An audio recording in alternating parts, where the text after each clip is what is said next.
On April 11, 2012, an MV-22 Osprey crashed in Morocco during a joint training exercise named African Lion. 2 Marines were killed, and 2 others were seriously injured, and the aircraft was completely destroyed.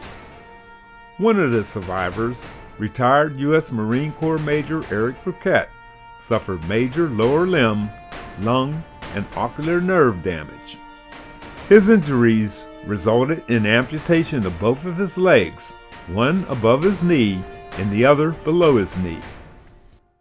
In 2022, at a men's group meeting held at West Ridge Church, AWAKEN YOYTH Center, Imperial, PA, Major Burkett gave testimony as to the hard times that he went through following the crash and how our God paved a pivotal moment in his life that sustained him and gave him perseverance in order to use his pain and hard times to sharpen other men through Jesus Christ.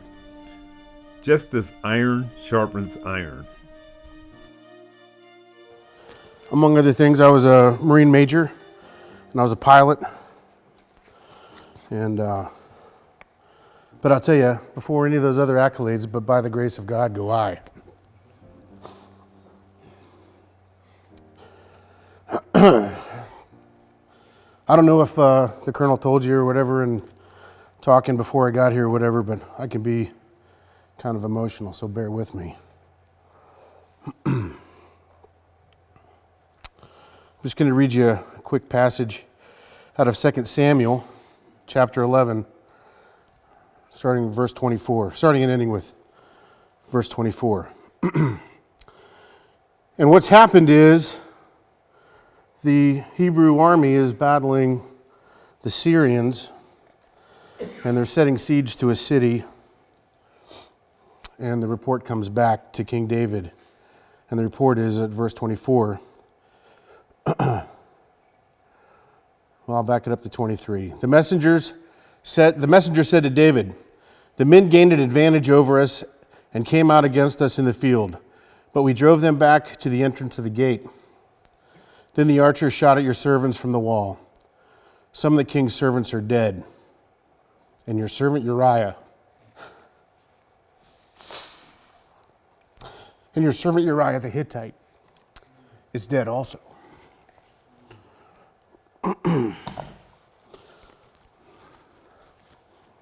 So, like the Colonel said, on April 11th, 2012, I was the aircraft commander for an MV-22 Osprey.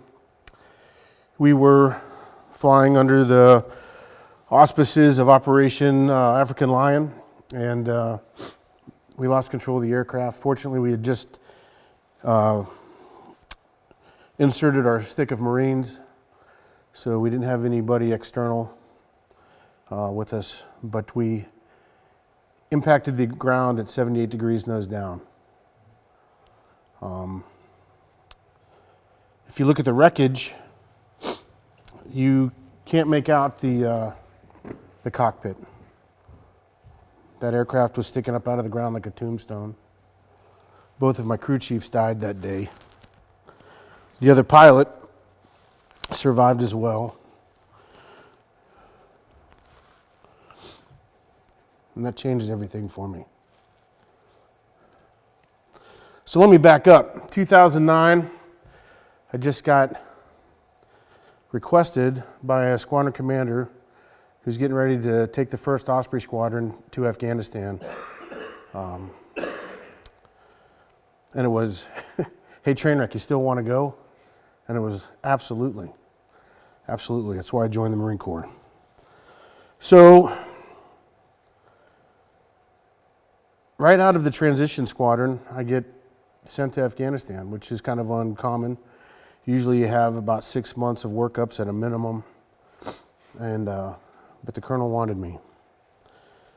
So I showed up, and he made me the logistics officer for the Raging Bulls.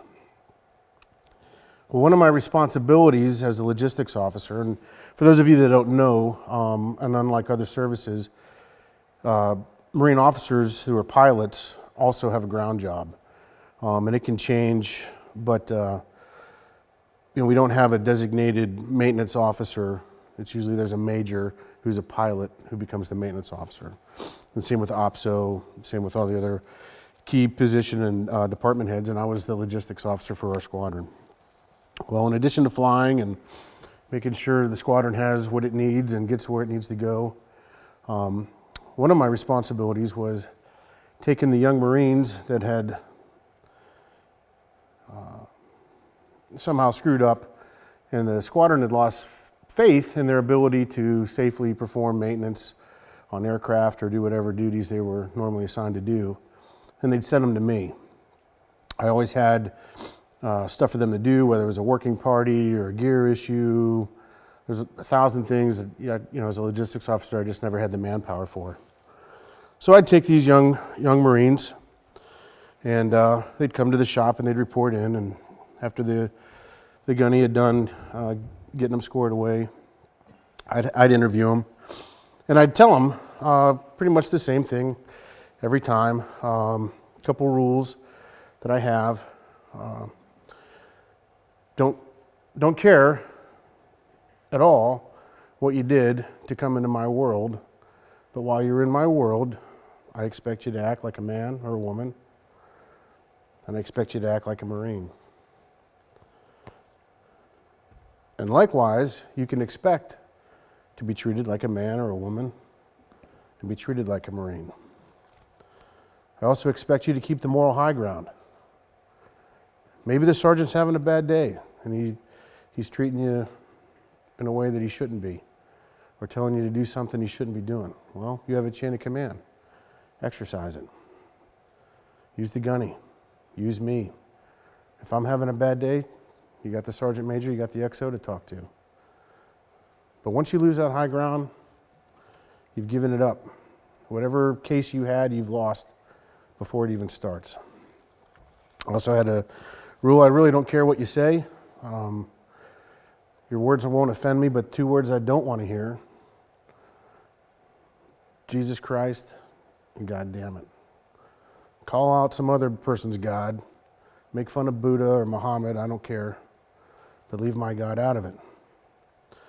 And for the most part, they did, but every once in a while, a Marine would slip up and, you hear a JC drop, and then it was like waiting for for me to say something. And usually the gunny beat me to it, but it's kind of funny. But one thing I would leave them with before I sent them out of the office was I said to them, I don't really care what brought you here, but you and I both know your time in the service as a Marine is coming to an end. And we can embrace that fact, or we can fight it. But either way, God has said that whatever He needed you to accomplish as a Marine has been done. Whether it was you to receive information or be impacted by somebody, or do you impact somebody else, or to learn something, I don't know what that is. And hopefully down the road, you'll figure out what that was. But no matter what, your time in the Marine Corps is coming to an end. You can embrace it or you can fight it. And I would also say, hey, at the end of all this, there's going to be a court-martial or something, or a trial of some kind. And I can stand there and I can tell the old man, the commanding officer, or whoever the presiding official is, I could say, hey, this Marine's been a rock star while he was with me. Or I can say, crucify him. And that's up to you. But it's coming to an end. And for the most part, Marines responded really well to that, and I didn't have too many troubles. And so I finished that tour, and I was actually asked to stick around for a second tour, which is pretty unlike most career paths as a major. As a pilot, usually after your first tour of the squadron, they send you off to do what they call B-billet, something that's kind of outside of your field. But the new commanding officer requested me again to go out on the next deployment. And so I was honored, and I was like, okay, let's do this. And we were in southern Morocco, and the Osprey crashed. Despite the best efforts of Captain Dyer and myself, the aircraft simply was not responding. And I remember in the 3.5 seconds I had to think about it before we impacted the ground, and I realized that there's no way we're saving this thing. And I was mad. I was mad that I was going to die in Africa. And the reason that I was mad that I was going to die in Africa, especially in that particular manner, was because I'd always kind of fancied myself as being one of those pilots that wasn't afraid, that actually stood up and stepped up for one of those missions that come in where things are going to get hot and rough. There's probably going to be holes in the plane when we come back and that kind of thing. So for this to be going down and not really a result of enemy fire, it was kind of a hard pill to swallow. And then we hit the ground and everything started shattering around us, and I remember the control panel slamming me in the chest, and then the realization that my legs were being torn off, and I passed out. I couldn't tell you how long I was out, but when I woke up, I was laying on the ground underneath the wing of the aircraft, and the element that we had just dropped off, however many minutes before that, had made it back to the crash. They'd seen it. And I woke up and I was surrounded by Marines.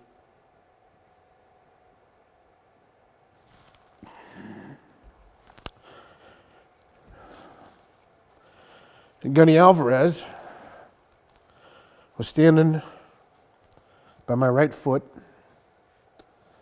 and he leaned over and he said, "Don't worry, sir. We got you."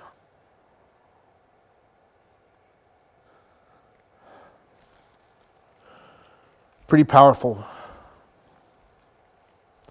I knew I was going to be okay, because the Gunny said I was going to be okay. And they picked me up and they were moving me, and I knew I still had a right foot because I could feel my boot swinging and hitting me in the buttocks while they were carrying me. And they got me some distance away from the aircraft, and they laid me down. And that's when I realized that my femur, fully intact, like you would buy chicken at the grocery store, chicken leg, and you see that little cartilage knuckle on the gray bone. Well, that was my femur sticking out through my flight suit. And it was just right there. And there was a sergeant who stayed with me before the corpsman got to me. And I said to him, "Man, I'm glad I'm in shock." And he was like, "Why is that?" And I said, "Well, if I wasn't, this would really hurt." And I remember he made some comment about, "Well, you're killing me, sir, so quit talking about it." So anyway, the corpsman comes over, and the first words out of his mouth, I'm going to edit it a little bit, are, "What am I going to do with this?" As he's looking at my legs. Of course, I'm like, we got to do something with it, because I'm covered, blood from my waist down. I've got a gray or a brown flight suit on, and it's black with blood. And of course, Gunny Alvarez hears that, and he comes over and he wraps this young corpsman, on the head, and he said, "You're going to stop the bleeding, and you're going to splint him, and you're going to move to the next guy. You got it?" And this corpsman, he snapped right into training mode and started putting me together, and I'm putting on a tourniquet on, and got a bunch of guys putting tourniquets on, and he moves on to the next guy. And they pull Captain Dyer out, and I see the Gunny, and I said, "Gunny, I've got 2 more guys in the plane."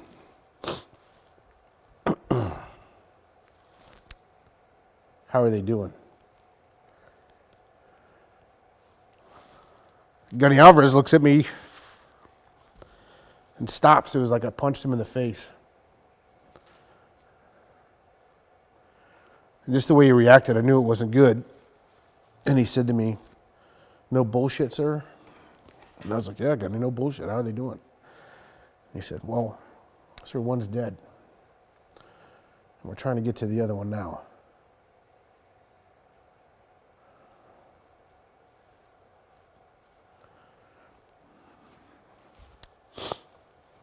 This was a beautiful day. Big blue sky, kind of like today. A few white puffy clouds floating along.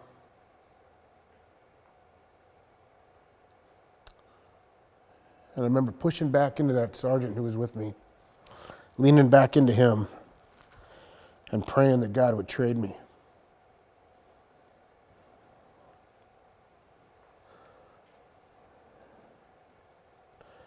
I prayed with earnest that God would trade me, trade my life for theirs.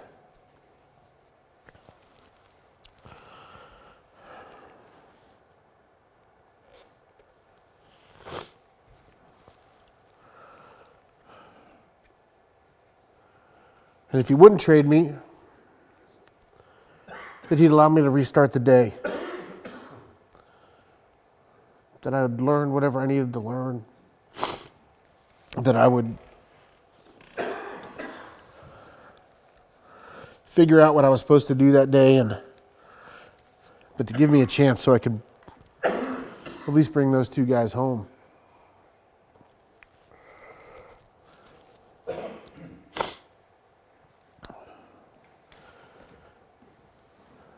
Three weeks later or so, I find myself at Walter Reed, and I'm out of the critical care unit, so I'm not drugged up, so I can think. And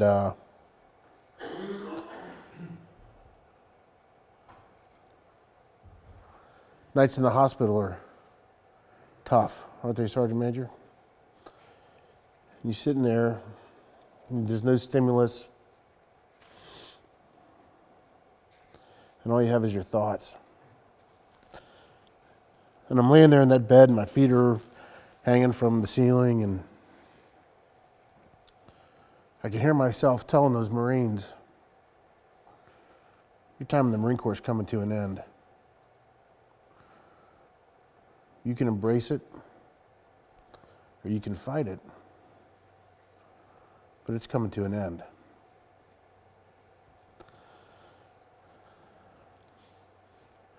And it was a gut check. Was this some BS that I'm peddling to these Marines from behind my desk? Some hotshot major? Because it sounded good. It sounded good to me anyway, right? Or was this something that I really believed?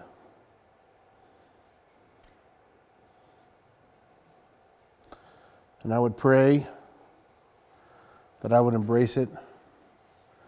And as quick as I would pray that I would embrace it, I'd try to take it right back out of God's hands and make it work again. Because I was on track to being a squadron CO. Kind of the pinnacle of any pilot's military career would be a squadron CO. On track to do another really cool assignment after that one. I had some great opportunities ahead of me, and I really enjoyed my time as a Marine. In fact, I couldn't believe they were paying me. I thought I should be paying them.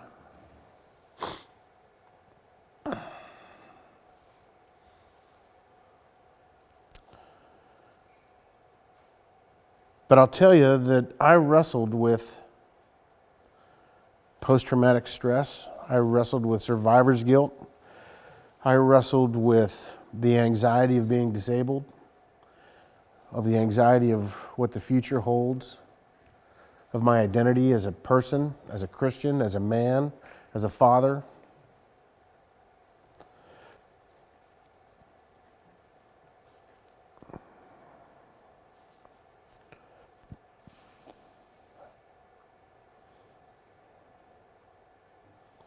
I didn't know what I was going to do, and I didn't know how I was going to do it. But what I was very acutely aware of was the fact that I wasn't going to be a Marine forever, and I wasn't going to have legs.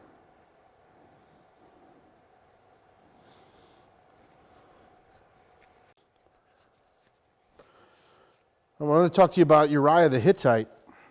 He was another warrior. And I don't know if you know much about Uriah, but he was one of 37 special men called the Mighty Men. Some of them fought with David and hid with David when David was being persecuted by Saul. Some of them just had names. And the Bible talks about a great name. Some of these had names. There's a man, part of the Mighty Men, who killed 800 people, 800 warriors in one day.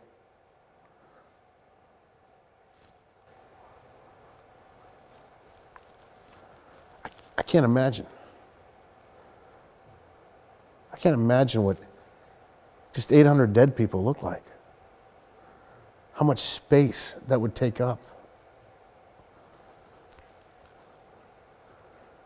I mean, you would take a step and the ground would give up blood. 800 people, warriors dead, and one guy did it. Yeah, I'd say he's a mighty man. There's another guy. He only killed 300 guys. But they said at the end of that day, they couldn't peel a sword out of his hand because his hand had cramped around it. There's another guy who he killed 2 giants. Then on a snowy day went down in a pit and killed a lion.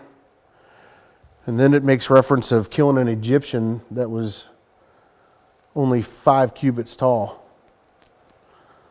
Kind of makes me wonder, if a 7.5-foot man isn't considered a giant, what's considered a giant?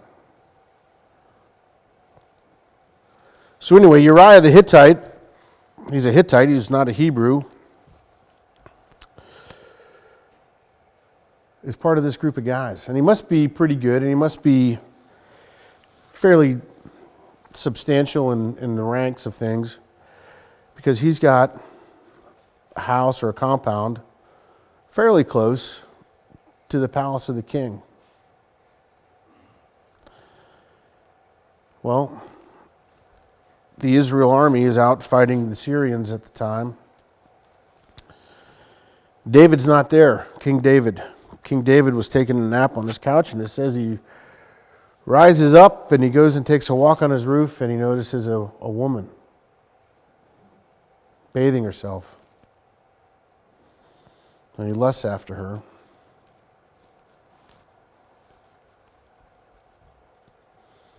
And he calls for her. Well, this is Uriah's wife. And Uriah's out fighting the war on behalf of King David and Israel.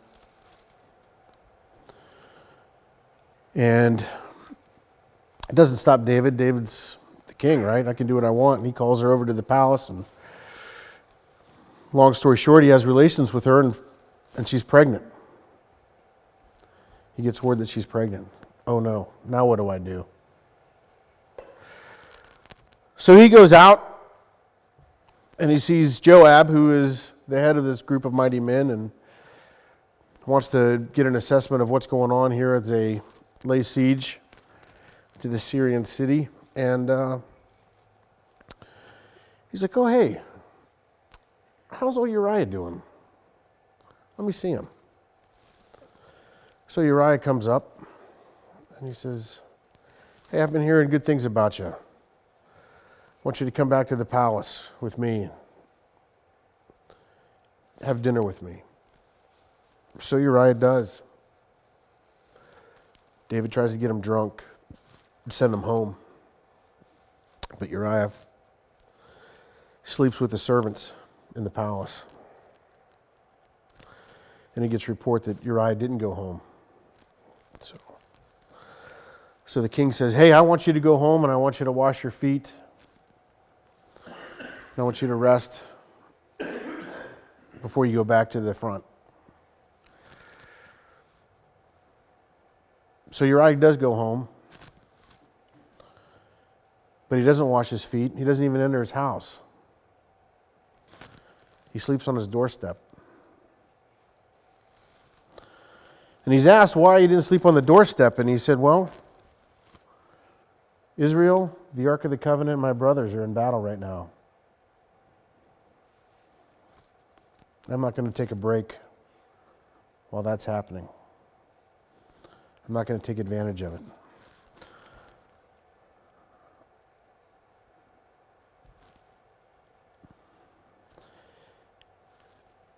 It's interesting. Modern warfare, been on 4 combat deployments. We have, depending on the length of your deployment, a period of R&R where they send you home. I'm not sure if that's the case with you, Sergeant Major, but in Iraq and Afghanistan and in Africa, if you're there long enough, they're going to pull you out and they're going to send you home. And probably the biggest significant thing as an officer that I can tell you about that is guys lose their focus as they get closer to that R&R period. And guys have really lost their focus when they come back from it. So for Uriah to be home, to be with his wife, so beautiful that the king of Israel picks her out. But to be Uriah and say no to all that, and say, I want to stay focused, and I want to stay true. Man, he's doing everything right. He's making more than just the right moves. I mean, he's the quintessential soldier. Right? Doggone it. Because he knows he doesn't want to lose focus. He wants to get back to his brothers. He wants to serve. Well, David finds out that Uriah didn't go into his house. So there's no way that Uriah slept with his wife. So now what does he do? King David's in a pickle. I've got this girl pregnant, and her husband's been gone. There's no way that he could sneak past this whole thing. So he sends word to Joab and he says, hey, when you guys assault the city tomorrow, I want you to put Uriah in the hairiest part.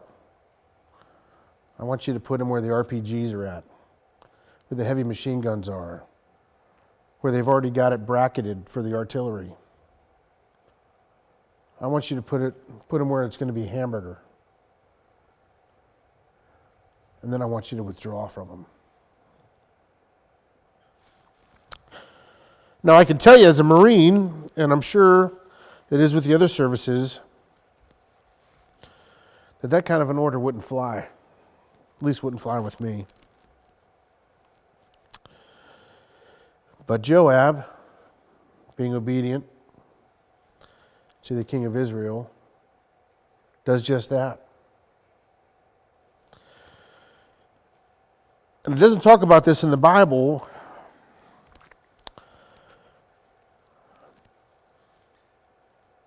but I'm led to think that here I am, Uriah, and we're about to start this assault, and I know it's going to be a long day. And we do this, and we're hooking, and we're jabbing.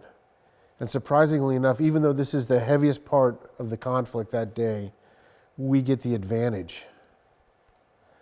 And we drive them back to the city gates.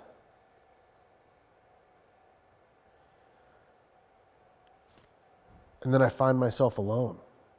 Like, where'd everybody go? How come I didn't get the word to withdraw? What's going on? Where are my buddies? That terrifies me. As a Marine, that terrifies me. Did I not get the word?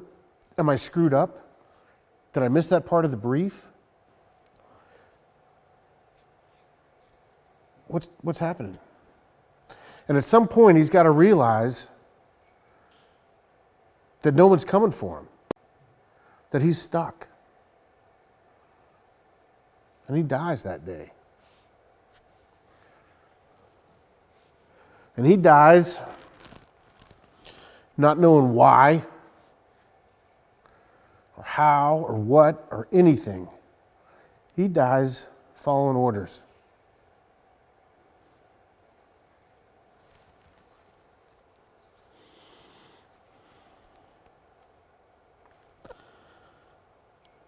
And he doesn't know the purpose of his life.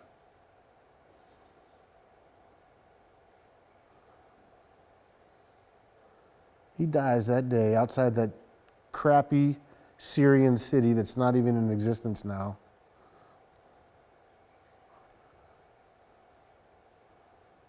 So David, the king of Israel, could be taught a lesson.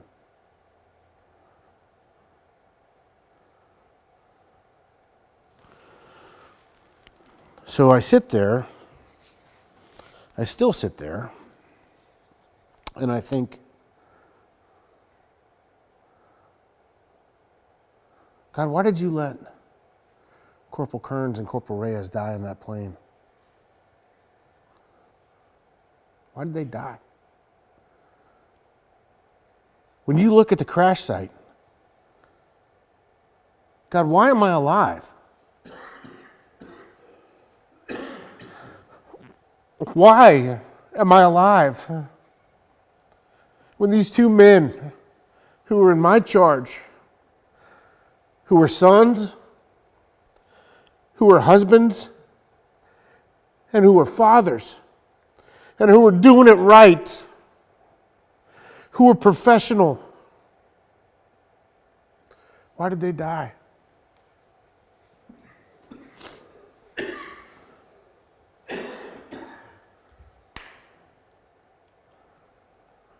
But I'll tell you, if we look at our lives, quite often we find that we're the star of our own movies. Everything that happens around us is about us, right? It affects me. I did this, or that happened to me. And we don't understand that this life is really, truly not about us. It's certainly not about me. And I can't answer the question, why Kearns and Reyes? And why not me?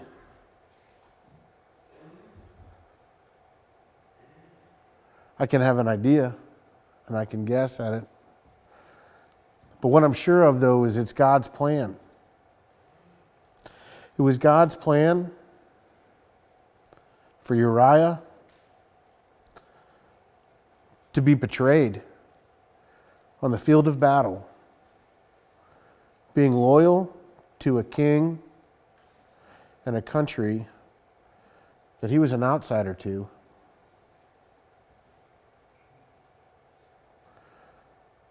So the way David would rule Israel from that point forward would change.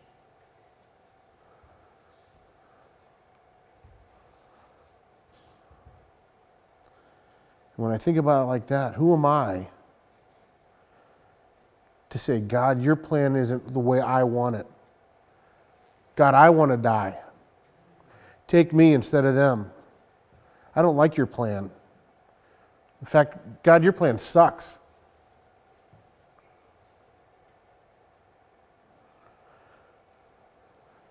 Shame on me.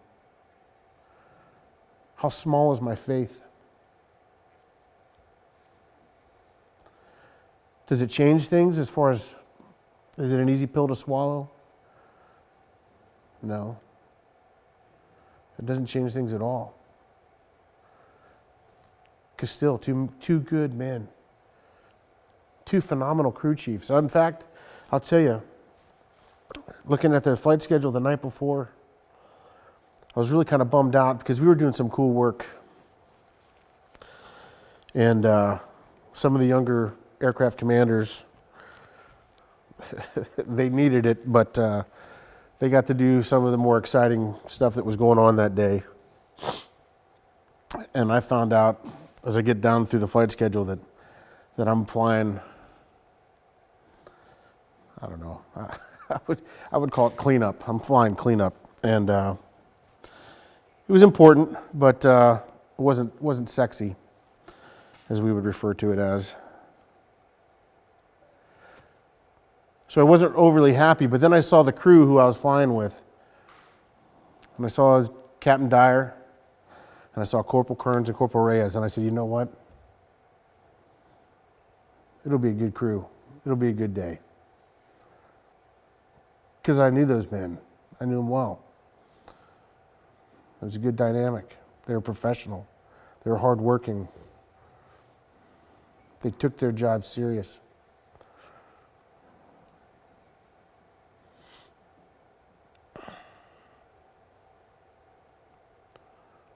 But why do I get to go off and do cool stuff?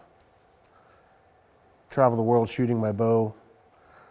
Travel the world as a coach, watching others shoot their bow.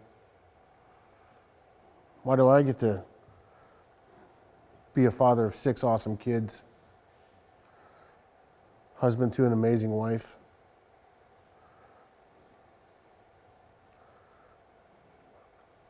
I don't know. I don't know where God's got me planned to go in life.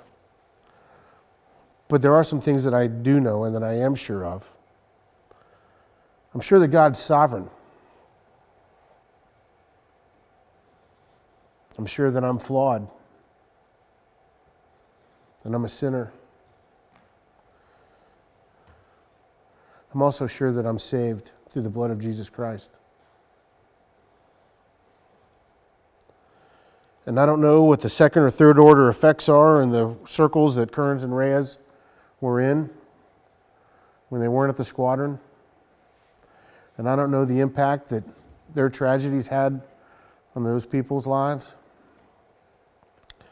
But I know that I'm here. And I know that I'm facing some challenges ahead. But again, I'll go back to the fact that God's sovereign. And the second that I start feeling sorry for myself, or questioning the why, man, I need to stop right there and ask for forgiveness. And just say, God, give me the strength to do what you want me to do today. Allow me to forgive myself for their deaths.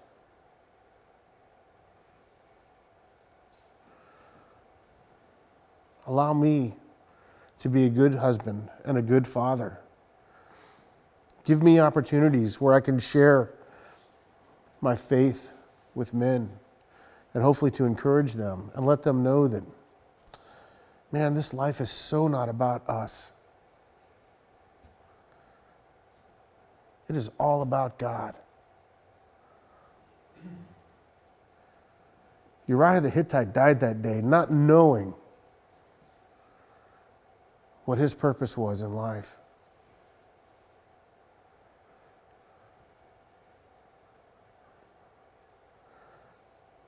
But I'm going to tell you, brothers, as much as I don't know what my purpose in life is, my best days are still ahead of me. Because God is sovereign and Jesus is my Savior.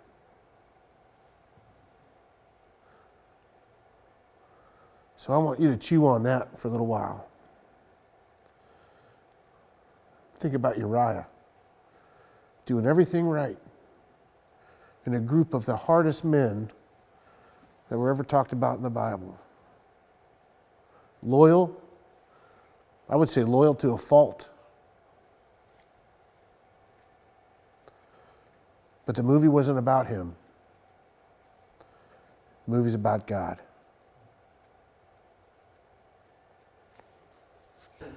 Sir, I've had to learn how to walk 6 times as an adult. So I've had over 60 surgeries, 60. which really isn't a high number. No?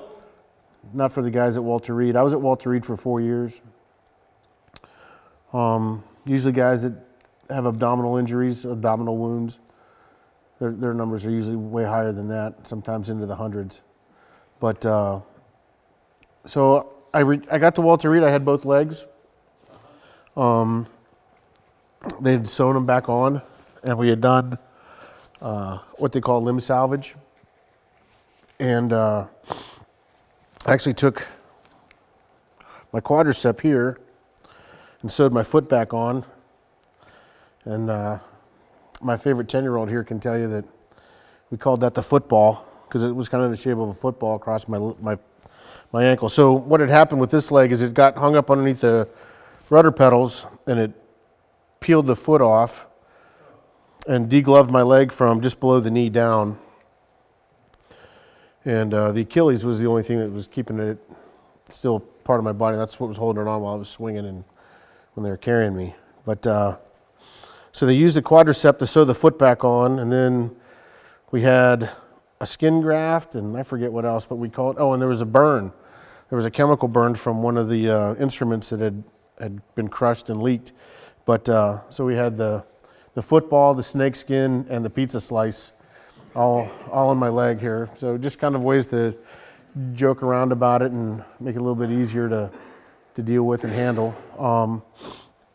On this leg, the control panel had hit my leg just below the kneecap and gone through, and I still had the 2 hamstrings, the sciatic nerve, and the artery intact. And they went and used a bunch of cadaver parts and sewed that leg all back together. But just due to the severity of the injuries and everything, despite 3 total knee replacements and 1,000 other things, we ended up, it became unviable and we had to amputate. But yeah, so the latest one though here is it's called osseointegration. It's kind of cool. It's like a tooth implant, but for your leg. So for above the knee stuff, you don't have to wear a socket. Sockets are horrible because you wear a liner. It's like insulation, and on hot days it's miserable.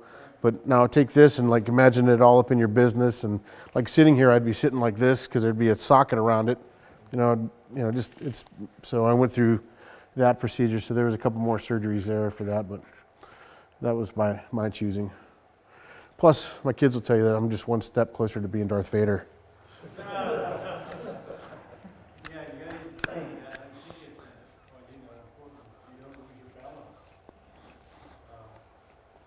There, and it's on. So it's a whole nother afternoon, I would say, if you want to go down that road. No, the short answer is no, I didn't blame God. But it was because of circumstances that happened right around the time I joined the Marine Corps.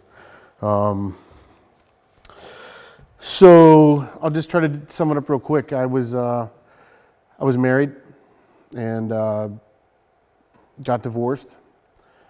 And ended up being excommunicated, not like a Catholic excommunicated, but I was a PCA. Actually, still am a member of Hillcrest up in Volant, Pennsylvania. And I was living in open and unrepentant sin. And I would say that I spent close to 3 years, going on 4 years, where I was outside the banquet hall of Christ. And it was tough, and I was angry, and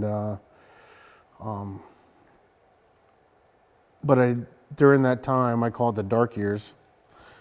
There was a lot of reflection, and again, more gut checks on what my faith was and what it wasn't, and that kind of a thing. And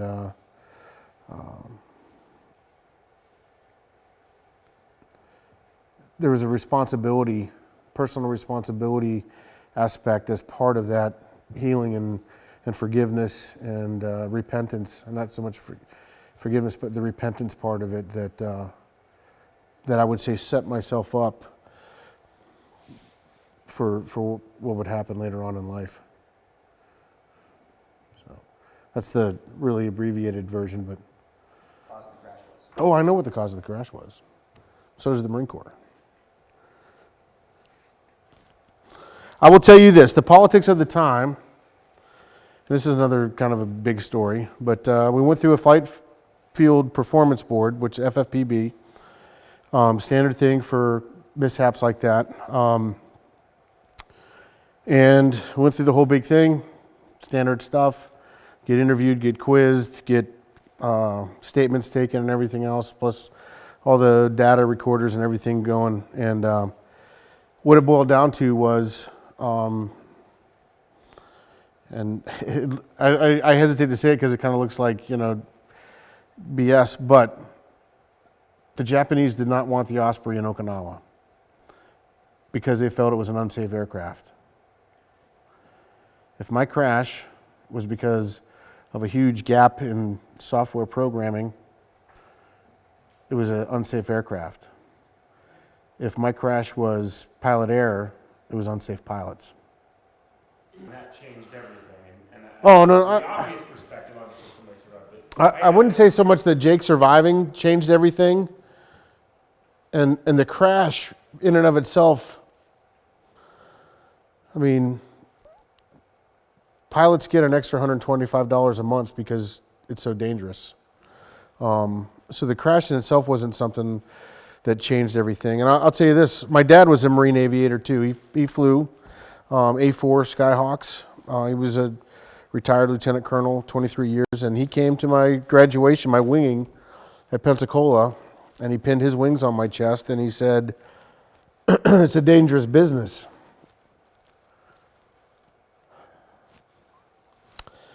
And he said, "If it's not you, it's who, and it's not if, but when." And I will tell you that it got to the point growing up that my dad allowed me to stay home from funerals, especially around the time when the Marines were transitioning from the A4 to the Harrier. A lot of his peers were killed.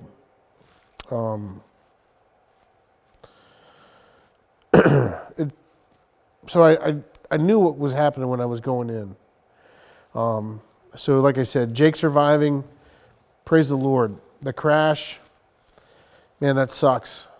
But what changed everything for me was the realization that Kearns and Reyes died.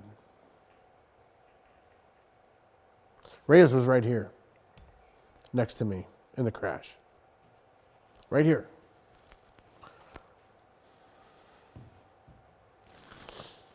Kearns was on the tail gun. A lot of you don't think the Osprey has teeth, but it's got some pretty big teeth. And I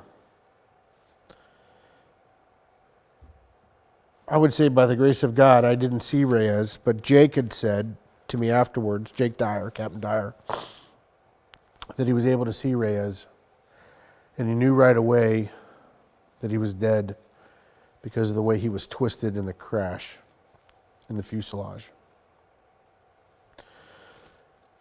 And what I didn't realize until after I made it back to the States was that Kearns survived the crash.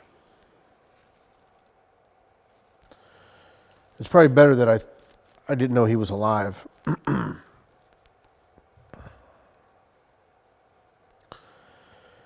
But he had fallen down through the cabin of the aircraft. Like I said, he was there's a ramp on the aircraft. You've all seen different aircraft with ramps on it, that lowers down. And well, we have different weapon systems that we mount on the back of it, and he was the tail gunner for that one. And like I said, we hit 78 degrees nose down, which is practically straight up and down. Well, he fell down through the cabin of the aircraft, and his gunner belt caught, and it snapped his back up between his shoulder blades. And 2 of those 8 Marines that we had dropped off were able to get into the inside of the aircraft and get to him. And they were able to lower him down inside the aircraft, and they had set him up to where he was flat and could talk while they were trying to get out. And so he did have an opportunity to say his goodbyes. He knew that he was dying. He was bad. And then those Marines performed life-saving, CPR and that kind of stuff for 45 minutes. 2 guys, 45 minutes CPR until they or exhausted and physically couldn't go on. But that's what changed everything. I mean, I've seen busted up equipment. I've seen aircraft come back with holes in them.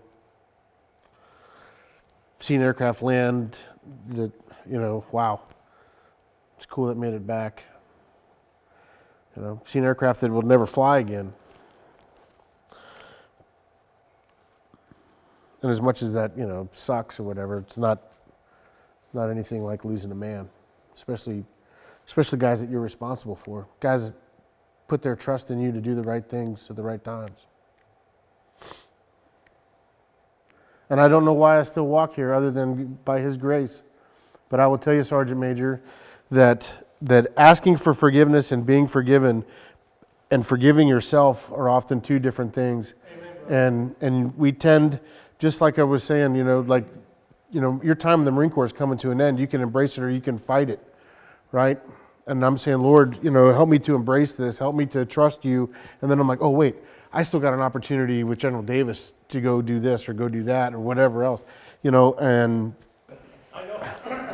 I just left, I led a hunt up in New York for disabled veterans and had a young Marine there that in the 80s was like Division Marine of the Year, meritorious corporal. They sent him, he got to pick a school. He wanted to go to Mountain Warfare School out in Bridgeport. Boulder fell on him, broke his back. Ended it right there. And one night we're sitting there and we canceled the morning hunt because the weather was getting pretty wet and rainy. So we weren't going to go out.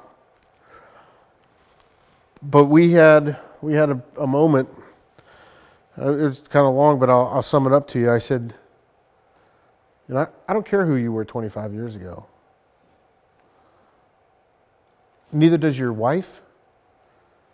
Neither do your kids.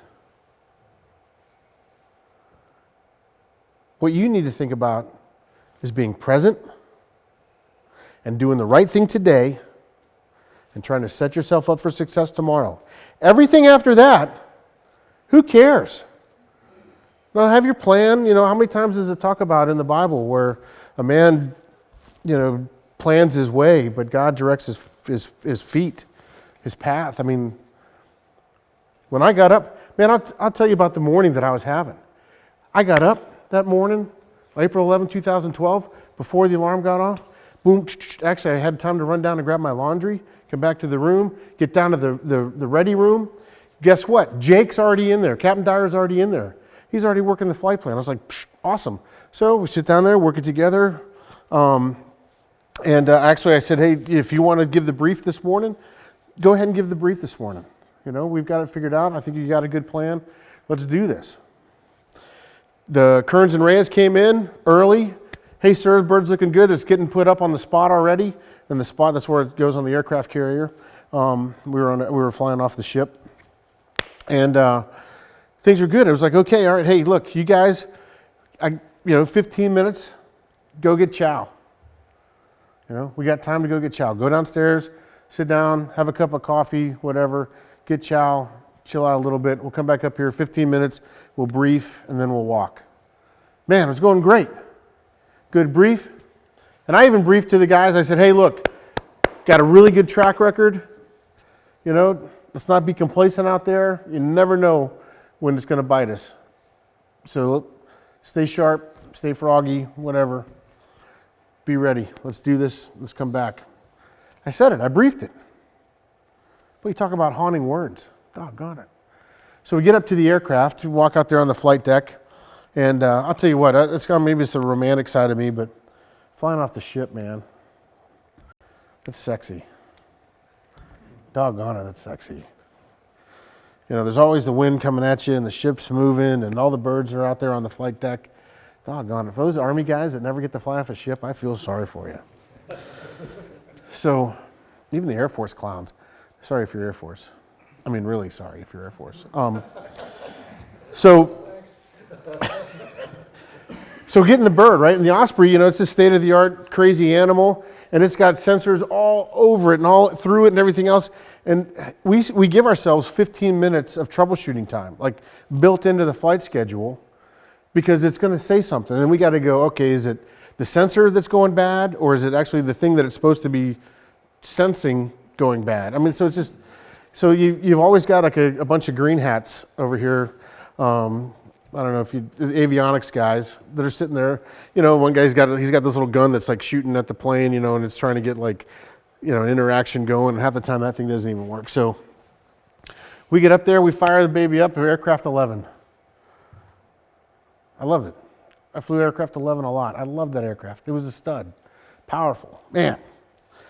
Fire this thing up, and like Jake and I are looking at each other like, something's not right. Hey, Reyes, you know, Reyes is the head crew chief. He comes up like, hey, we don't have any errors. What's going on? You know, nothing's going wrong. I mean, all the systems are 100%. So now we're sitting on the flight deck, you know, and I don't know if you know, but like the engines are oriented vertically.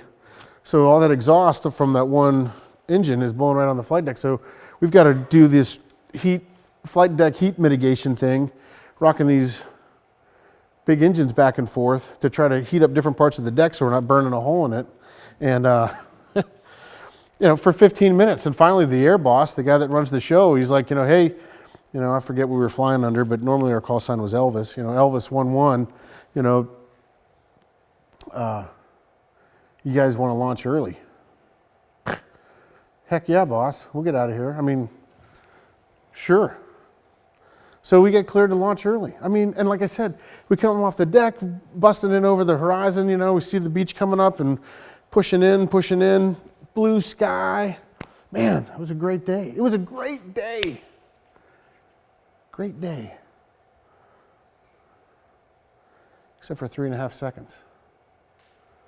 That's how long it took for the aircraft to go from controlled flight to out of controlled flight. So I'll tell you, we had just inserted I'd taken the first hit, came in, landed, Marines came out, pushed forward, and the Osprey, like most rotor wing aircraft, has a downwash. But the Osprey, unlike all the others, including 53s and 46s, has an even more horrible downwash. And it turns everything into shrapnel. I mean, it'll wreck you. You physically could not stand there with exposed skin while an Osprey took off next to you on any kind of a desert environment. And even grass is horrible. The rotor wash is amazing, tremendous. In fact, you can't use Ospreys for CSAR, search and rescue in the ocean, because it'll push guys underwater. So if you're in the water and you see an Osprey coming to get you, don't wave for it. All right? Just saying. But anyway, so rather than turn these guys into sugar cookies, is what we called it, we took off and we did a pedal turn. And I briefed it. I said, hey guys, I'm going to take off. I'm going to accept the tailwind, but we're going to get out of here so we don't dust these guys out, because they've got work to do. And nobody, as you can imagine, wants to start things off covered in dirt and getting beat up by little pebbles and everything else, right? So we depart the LZ with the tailwind, no problem. The aircraft's light. We don't have any guys on it. Had fuel in it. So back to our pickup point, the PZ, I changed the controls. I let Jake fly. Jake's about to become an aircraft commander himself. And normally the policy in the squadron was co-pilots do the housekeeping and the aircraft commanders do the flying. I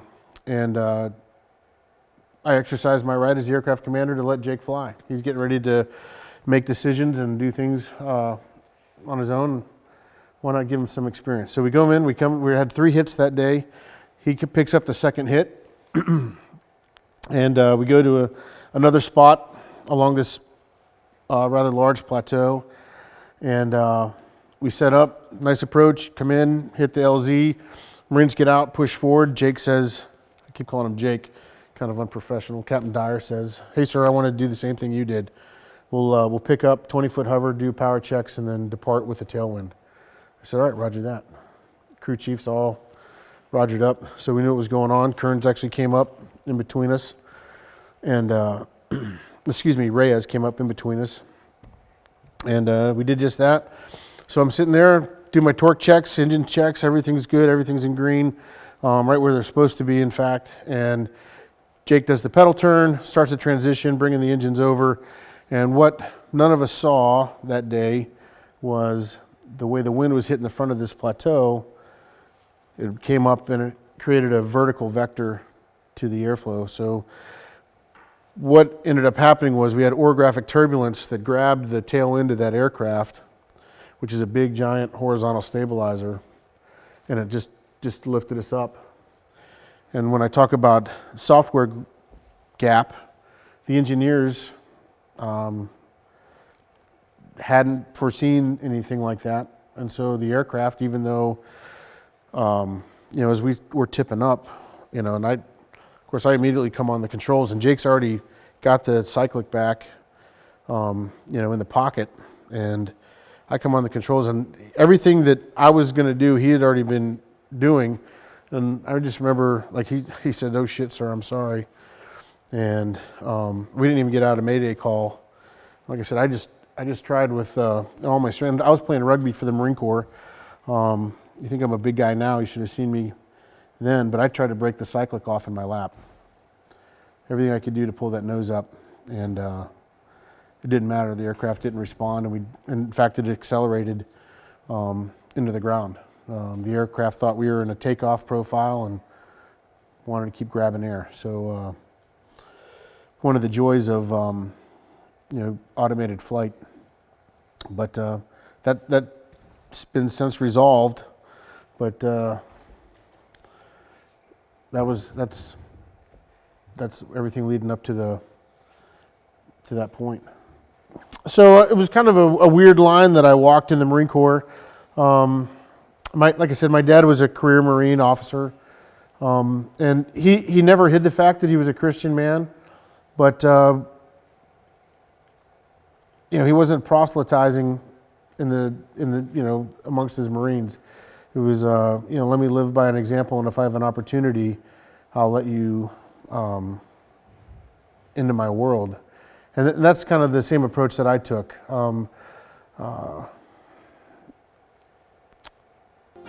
Again, it's another long story, but I would say that there wasn't a person that served with me that didn't know of my faith in God and Jesus Christ and my personal relationship with Him.